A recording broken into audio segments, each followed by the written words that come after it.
One of the things that will almost inevitably happen to you when you're knitting the sea lettuce scarf is that on one of the rows you'll miscount and either bind off too many stitches for your picot or bind off too few.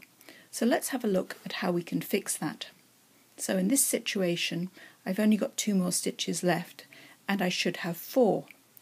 So I don't have to unpick the last 2 rows.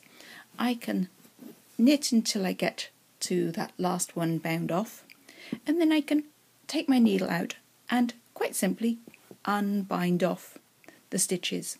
So I've released 1 bound off stitch.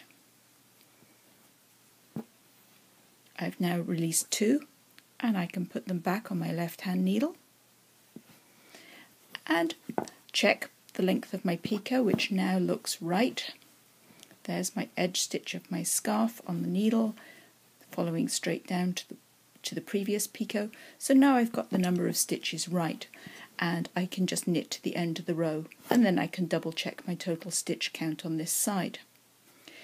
If I realise that I hadn't bound off sufficient stitches, and I actually should have bound off some more, I can pop those stitches onto the opposite needle, or if I was on a double pointed needle I could just slip them to the other end, turn it round because it makes more sense that way, and just continue my bind off as if I had done it earlier.